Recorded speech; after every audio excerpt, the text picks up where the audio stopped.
No niin, morjens. Me tässä, kun alkaa se ränni valmistumaan siellä, niin mä aloin miettiä, että mä voisin tehdä sen maton valmiiksi niin kuin etuajoon, kun mä tiedän ne mitat kuitenkin. Alun perinhän mä menisin, että mä vien tämän aihion kaareelle ja teen siellä sitten loppuun sen, mutta mä tajusin, että tästä tulee muoviroskaa aika paljon ja se on täysin idioottimaista vie kaarealle, koska siellä se todennäköisesti päätyy sekajätteeksi tai poltettavaksi pahimmillaan.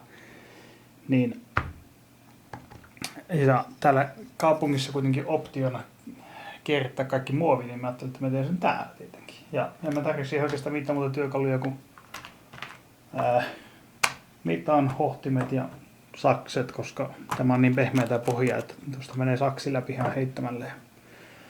Tällä me nyppään joka toisen rivin pois. Eli ajatus on, että mä otan 2 näistä pois, jätän 2 ja 2 taas pois ja niin poispäin. Ja sillä lailla syntyy rihlakuvio tälle koko matkalle. Toki me ensin leikkaa sen oikean levyyteen, eli 200 milliä, joka näyttäisi olevan aika lailla tuo rako tuossa. Mä voin leikata suoraan tätä rakoa pitkin sen oikean mittaan. Minusta tuntuu, että tämä harmaa matto on hieman erilaista kuin se mitä oli aikaisemmin. Tai se mitä mulla siellä on, koska tämä tuntuu jotenkin harvemmalta. Mä en tiedä onko se vaan sitten, että se on kulunut se mikä mulla on siellä tai onko se oikeasti erilainen, mutta pitää katsoa. Mulla on sitä spagettimattoakin kyllä siellä. Muistaakseni tämmönen iso palanen, joten jos tämä näyttää, että tämä ei toimi, niin sitten mä käytän sitä, tai ainakin kokeilen sitä. Ja tosiaan niin kuin näkyy, mä teen. Tämä on tämmönen klassinen kaupunkiasunto työmaa, että keittiön ruokapöydällä tehdään, koska mullahan ei autotallia valitettavasti eikä minkäännäköistä pajatilaa ole. Niin joudun tekemään sen tässä sitten. Mutta joo. Eipä siinä, mä leikkaan tuon slicein tuosta, niin katsotaanpa sitten.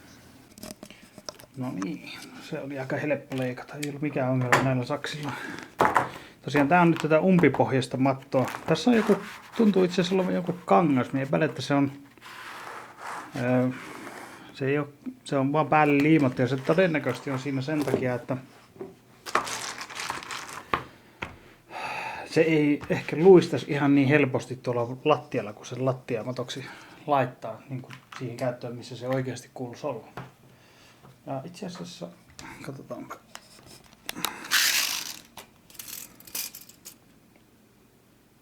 Tästä jäi vielä 2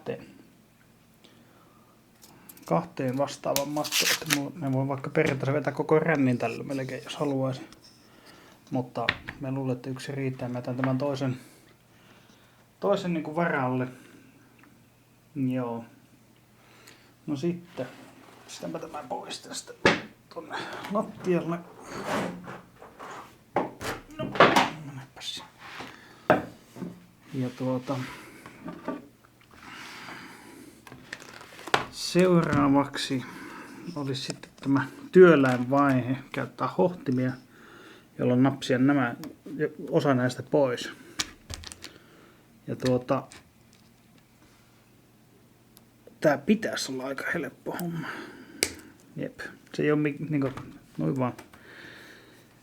Ja mä aloitan sille, että mä otan 2 ensin pois ja sitten jätän 2 välistä, enkä jätä ensin 2 ja sitten ota 2 pois, koska nyt kun mä teen tälleen tämän, että mä otan heti alusta pätkät pois, tää on todella huonot hohtimet kyllä. Niin jos mulla joskus vaihtuu ränni, niin me saan laitettua tämän hyppylauvan alle kuitenkin. Jos se on toisinpäin, niin se ei mene. Ja pitää tuolla päässä sitten katsoa, että miten siinä käy, että jos jää, no katsoo nyt.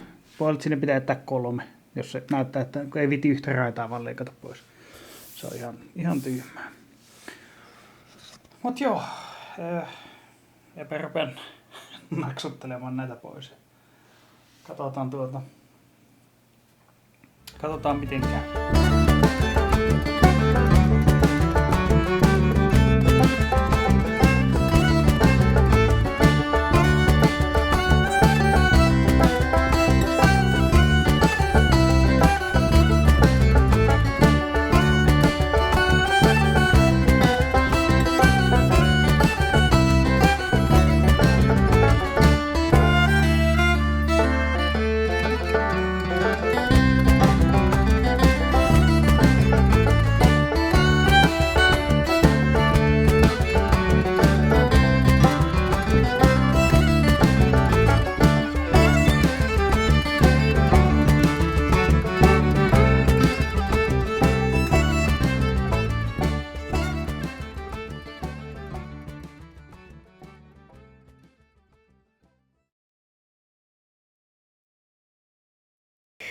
No niin.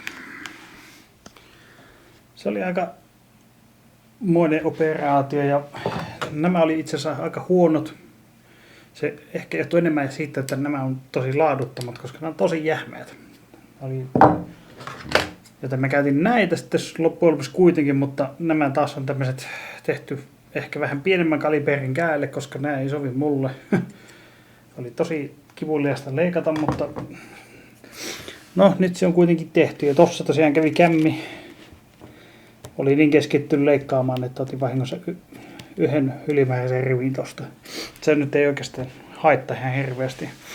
Ja joo, tämmönen sitten tuli. Tää on aika lailla samanlainen kuin se, mikä mulla nyt on siellä kiinni. Ja tosiaan niin tämmöistä murua siitä syntyi. Ja tää olisi muuten päätynyt tietenkin jonnekin, jos se olisi siellä tehty, niin se on ehkä parempi, että se tuli tehtyä nyt tässä, niin ei ole sitä vaaraa, että se edes vahingossakaan päätyisi minnekään, vaan tästä se menee suoraan kaupungin muovinkierrätykseen sitten. No joo, tämmönen pikkuinen välitouhu. Ja ei ole muuta kuulunut vielä rännistä, mutta katsotaan nyt, ehkä se tästä kohta. Katellaan.